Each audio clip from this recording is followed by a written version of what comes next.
Tanda seru. Chen Ping menghela nafas lega. Melihat binatang yang menelan langit itu, dia merasa sangat menyukainya. Si kecil ini sangat mengagumkan di usia yang begitu muda. Jika dia besar nanti, itu akan menjadi lebih baik lagi. Hanya saja ia sangat bisa dimakan sehingga bisa menelan apa saja, tapi tidak tumbuh. Wah, jangan berpikir dua kali tentang binatang pemakan langitku. Aku telah mendapatkan kembali tubuh fisikku, dan aku akan mengendarainya melintasi langit. Raja Iblis Ciyun tahu apa yang dipikirkan Chen Ping dan berkata dengan cepat. Aku mengambil binatang penelan langit ini. Tungganganmu, binatang penelan langit, sudah mati. Chen Ping tidak mengira bahwa binatang yang menelan langit ini adalah milik Raja Iblis Ciyun. Raja Iblis Ciyun terdiam beberapa saat, tapi binatang kecil yang menelan langit ini memang ditangkap oleh Chen Ping. Nak, mari kita bahas. Sebelum aku kembali ke tubuh fisikku, kamu bisa menggunakannya. Ketika saya mendapatkan kembali tubuh fisik saya, Anda harus mengembalikannya kepada saya. Ketika saatnya tiba, Anda naik menuju keabadian. Anda baru saja tiba di surga. Anda sangat miskin sehingga Anda tidak mampu membelinya. Raja Iblis Ciyun mulai berdiskusi dengan Chen Ping. Raja Iblis yang bermartabat sekarang sedang berdiskusi dengan biksu kelas 3 di alam kesengsaraan. Jika orang lain mengetahui hal ini, rahang mereka mungkin akan ternganga. Oke, Chen Ping mengangguk. Tampaknya Chen Ping benar-benar tidak mampu memberi makan binatang yang menelan langit ini. Melihat mayat monster-monster di mana-mana, Chen Ping sangat bersemangat, mereka penuh dengan pil monster. Pil binatang sebanyak ini cukup untuk digunakan Chen Ping untuk sementara waktu. Chen Ping mengabaikan binatang yang menelan langit itu dan membungkuk untuk mengambil pil binatang itu. Dan pedang pembunuh naga mulai memotong mayat monster itu dan mengeluarkan ramuan binatang itu. Tapi siapa sangka binatang kecil yang menelan langit itu meraung, lalu membuka mulutnya. Untuk sesaat, seluruh langit berubah warna, dan mulut binatang penelan langit itu seperti lubang hitam, penuh isapan. Sebelum Chen Ping sempat bereaksi, mayat monster dan pil binatang itu tersedot ke dalam perut binatang yang menelan langit. Dan, dalam sekejap, selain noda darah merah cerah, sudah tidak ada mayat monster dan binatang di tanah. Chen Ping tercengang. Binatang yang menelan langit itu bersendawa, kembali kering penyimpanan dan pergi tidur. Chen Ping tidak bisa menahan diri untuk tidak mengutuk. Saya mencoba yang terbaik untuk membunuh begitu banyak monster, tetapi saya tidak mendapatkan apa-apa. Meskipun gelombang binatang buas telah ditakuti oleh binatang penelan langit, menelan semua ramuan binatang itu terlalu tidak etis. Chen Ping tidak bisa berkata-kata saat ini. Hahaha, sudah lama ku bilang padamu bahwa kamu tidak mampu membesarkannya, dan kamu harus berjuang melawannya di usia yang begitu muda. Raja Iblis Ciyun melihat tatapan tak berdaya Chen Ping dan tertawa terbahak-bahak. Chen Ping hanya bisa menghela nafas dan perlahan berjalan mendaki gunung. Pada saat ini, kabut dingin telah menghilang, dan semua orang melihat bahwa kaki gunung telah lama kehilangan pengaruh gelombang besar dan menjadi sangat sunyi. Sampai jumpa. Tetapi ketika mereka semakin dekat, mereka menemukan ada mayat monster di tanah, dan ramuan binatang buas telah menghilang. Hanya sosok Chen Ping yang perlahan mendaki gunung. Seolah-olah gelombang binatang buas itu menghilang secara tiba-tiba. Setelah melihat ini, Binglu dan yang lainnya bergegas menuju Chen Ping. Ouyang Zhenhua dan biksu lainnya juga berlari satu demi satu. Jika gelombang monster mereda, bangkai monster-monster di seluruh tanah akan menjadi sumber daya. Ada ramuan binatang buas di dalam mayat monster. Pada saat ini, semua orang tercengang. Mereka tidak mengerti mengapa mayat monster dan binatang di mana-mana menghilang hanya karena mereka tidak melihatnya. Jadi semua orang fokus pada Chen Ping. Mereka benar-benar ingin tahu kemana perginya semua mayat monster-monster. Tidak mungkin bagi Chen Ping sendiri untuk mengubah mayat monster-monster ini menjadi tidak ada dalam sekejap. Binglu dan yang lainnya berlari mendekat dan bertanya kepada Chen Ping dengan prihatin, Tuan Chen, apakah Anda baik-baik saja? Aku baik-baik saja, hanya saja seluruh energi di tubuhku terkuras terlalu banyak. Aku akan baik-baik saja jika aku istirahat. Chen Ping tersenyum ringan dan berkata, Rekan Tao, terima kasih atas bantuan Anda. Kami berterima kasih. Ouyang Zhenhua menghampiri Chen Ping dan berkata dengan penuh terima kasih. Setelah melihat kekuatan sejati Chen Ping, Ouyang Zhenhua, meskipun dia adalah biksu kelas 9 di alam kesengsaraan dan kepala keluarga Ouyang, dia tidak punya sikap sama sekali. Sama-sama, ini hanya sedikit usaha. Chen Ping hanya tersenyum acuh tak acuh. Upaya kecil ini hampir membuat saya kehilangan nyawa. Rekan Tao, saya tidak tahu mengapa gelombang monster tiba-tiba pergi, dan mengapa mayat monster-monster di mana-mana hilang. Ouyang Zhenhua menanyakan pertanyaannya. Para beku lainnya juga mendengarkan dengan telinga terangkat, bertanya-tanya apa yang sedang terjadi. Binglu dan yang lainnya juga ingin tahu apa yang terjadi pada Chen Ping di tengah kabut dingin tadi. Aku tidak begitu yakin. Gelombang binatang itu tiba-tiba mundur dengan suara gemuruh, dan mengambil mayat semua temannya. Chen Ping hanya bisa berbohong, dia tidak bisa menceritakan kisah binatang penelan langit. Meskipun Anda mengatakannya, orang-orang ini mungkin tidak mempercayainya. Mereka belum pernah melihat monster mitos yang bisa menelan begitu banyak mayat monster-monster dalam satu suap, dan mustahil bagi mereka untuk mempercayainya. Dalam hal ini, Chen Ping sebaiknya berbohong agar lebih jujur. Ketika Ouyang Zhenhua mendengar ini, dia mengangguk dan berkata, sepertinya auman tadi benar-benar datang dari Raja Binatang. Tapi untuk beberapa alasan yang tidak diketahui, Raja Binatang mengingat gelombang binatang itu dan benar-benar mengambil mayat teman-temannya.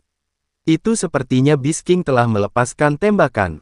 Kebijaksanaan. Sekarang, rekan Tao, saya ingin mengucapkan selamat tinggal tanpa mengucapkan terima kasih. Kita akan pergi ke pegunungan untuk melihat apakah kita dapat menemukan sesuatu. Tanda seru. Semua orang mempercayai kata-kata Chen Ping, bagaimanapun juga, hanya penjelasan ini yang masuk akal. Kalau tidak, bagaimana mungkin mayat monster-monster yang tak terhitung jumlahnya ini bisa menghilang secara tiba-tiba? Meskipun semua orang menyesal, tidak ada yang bisa mereka lakukan. Sejumlah besar pil binatang buas menghilang begitu saja.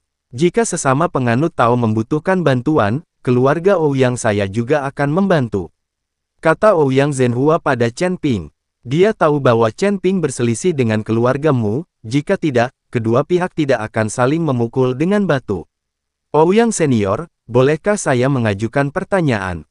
Tepat ketika Ouyang Zhenhua hendak pergi, Chen Ping tiba-tiba berkata, rekan Tao, tolong bicara. Ouyang Senior, saya pikir Anda menggunakan boneka ketika Anda menghadapi gelombang binatang buas. Saya ingin tahu apakah Anda membeli boneka itu atau menyempurnakannya sendiri. Menurutku Senior Ouyang bukanlah iblis. Dia seharusnya tidak bisa memurnikan boneka, kan? Chen Ping bertanya dengan rasa ingin tahu. Saat menghadapi gelombang binatang buas, Chen Ping memperhatikan bahwa Ouyang Zhenhua melambaikan lengan bajunya, dan beberapa titik hitam muncul, dan kemudian berubah menjadi boneka, menghalangi gelombang binatang buas tanpa rasa takut akan hidup dan mati. Oleh karena itu, Chen Ping sangat penasaran. Ouyang Zhenhua tampaknya bukan seorang kultivator iblis, dan dia mungkin tidak memiliki keterampilan untuk mengubah mayat menjadi boneka. Bagaimanapun, keterampilan semacam ini hanya bisa dikuasai oleh para pembudidaya iblis. Bagaimanapun, mengubah mayat menjadi boneka itu terlalu kejam. Hahaha rekan penganut Tao, kamu masih belum tahu kalau wayang di dunia ini tidak hanya dimurnikan dari mayat. Bisa dibuat dari berbagai bahan. Bonekaku bukan mayat. Meski terlihat seperti manusia, tapi sebenarnya itu buatan. Ouyang Zhenhua tertawa terbahak-bahak. Robot. Chen Ping langsung teringat pada robot. Robot apa yang dibicarakan rekan Tao itu? Wajah Ouyang Zhenhua penuh kebingungan. Hidup di dunia surga dan manusia, Ouyang Zhenhua tentu tidak tahu apa itu robot, tapi Chen Ping tahu. Hidup di dunia sekuler, ia mengetahui bahwa robot terbuat dari berbagai bahan dan kemudian dipasang dengan baterai. Oh, tidak apa-apa. Chen Ping tersenyum dan berkata, Senior Ouyang membuat boneka ini sendiri. Tentu saja, Ouyang Zhenhua tampak bangga, dan bayangan hitam tiba-tiba keluar dari lengan bajunya. Kemudian bayangan hitam itu tiba-tiba membesar dan langsung berubah menjadi boneka setinggi 1 kaki. Boneka ini terlihat hidup dan sangat fleksibel. Ini sungguh menakjubkan. Ini seperti aslinya. Sungguh cerdik. Ketika Binglu melihat boneka itu, dia sangat mengaguminya. Ouyang Zhenhua berkata dengan ekspresi bangga di wajahnya, nenek moyang kami dari keluarga Ouyang belajar membuat boneka setelah diajar oleh Paviliun Luban di surga. Paviliun Luban. Chen Ping langsung teringat bahwa kipas lipat di tangannya juga dibuat oleh Paviliun Luban. Mengapa, rekan Tao, pernahkah Anda mendengar tentang Paviliun Luban? Ouyang Zhenhua memandang Chen Ping dan bertanya. Chen Ping mengangguk, saya pernah mendengar bahwa Paviliun Luban sangat pandai memurnikan senjata. Saya ingin tahu apakah senior Ouyang bisa memberi tahu saya cara membuat boneka. Dan apa yang digunakan untuk menggerakkan boneka ini? Jika itu adalah mayat boneka yang dimurnikan oleh iblis, ia menggunakan kekuatan mayat itu sendiri dan kekuatan tubuh fisik. Oleh karena itu, kekuatan mayat boneka berhubungan dengan kekuatan mayat sebelum kematian. Namun wayang yang dibuat kali ini berbeda, harus terkait dengan cara pembuatan dan bahan, serta tenaga penggeraknya. Rekan Tao, meskipun Anda telah menyelamatkan kami, membuat boneka adalah rahasia yang tidak pernah diwariskan oleh keluarga Ouyang kami. Saya tidak bisa memberitahu Anda. Namun, boneka ini dapat digerakkan oleh batu spiritual dan ramuan binatang. Semakin maju batu spiritual dan ramuan binatang, semakin kuat pula boneka tersebut.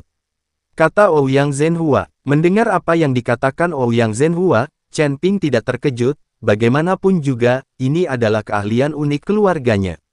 Bagaimana dia bisa mengajarkannya kepada orang lain sesuka hati? Ouyang Senior, saya juga memiliki senjata ajaib pelindung tubuh yang dibuat oleh Paviliun Luban. Coba lihat, Chen Ping mengeluarkan kipas lipatnya.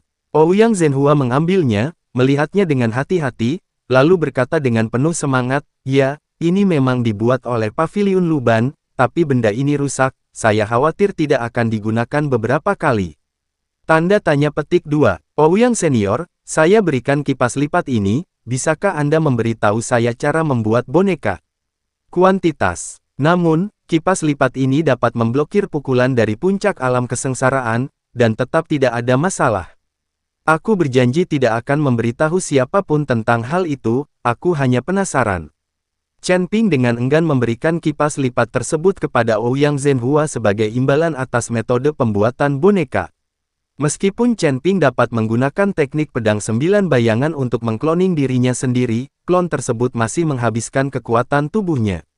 Dan klon ini tidak ada di mana-mana. Tapi boneka ini berbeda. Selama Anda memiliki bahan dan batu spiritual, Anda dapat membuatnya sesuka hati tanpa menghabiskan kekuatan Chen Ping sendiri. Kalimat. Ouyang Zhenhua melihat kipas lipat di tangannya, berpikir sejenak, dan membisikkan beberapa kata di telinga Chen Ping. Chen Ping berpikir jika dia menciptakan pasukan boneka, dia akan mampu menyapu seluruh dunia surga dan manusia. Sekalipun bonekanya hancur, tidak ada rasa sedih karena boneka itu dapat dibangun kembali kapan saja. Tidak ada yang tahu apa yang dikatakan. Rekan Tao, saya harap Anda tidak menyebarkan berita ini. Ini bisa dianggap sebagai hadiah saya karena telah menyelamatkan hidup Anda. Sampai jumpa lagi. Setelah Ouyang Zhenhua selesai berbicara, dia memimpin orang-orang mendaki gunung. Chen Ping, Bing Lu dan yang lainnya tidak melanjutkan pendakian gunung, tetapi beristirahat di tempat. Chen Ping tahu bahwa dia hanya bisa naik gunung setelah dia pulih sepenuhnya. Jika dia bertemu seseorang dari keluargamu, mengingat situasi Chen Ping saat ini, dia akan mencari kematian. Chen Ping memikirkan apa yang dikatakan Ouyang Zhenhua. Meskipun ada cara untuk membuat boneka, Chen Ping tidak punya tempat untuk menemukan bahannya sekarang. Tanda seru. Selain itu, Chen Ping belum pernah mendengar beberapa materi. Pantas saja keluarga Ouyang tidak membangun pasukan boneka. Tampaknya bahan ini sangat berharga dan langka. Saat ini, Chen Ping tidak memiliki cara untuk membuat boneka. Dia hanya dapat melihat apakah dia dapat menemukan bahan-bahan tersebut ketika dia memiliki waktu luang. Chen Ping menggunakan berbagai sumber rumput peri di cincin penyimpanannya untuk memulihkan kekuatan fisiknya dengan cepat. Hanya butuh setengah hari bagi Chen Ping untuk pulih seperti sebelumnya.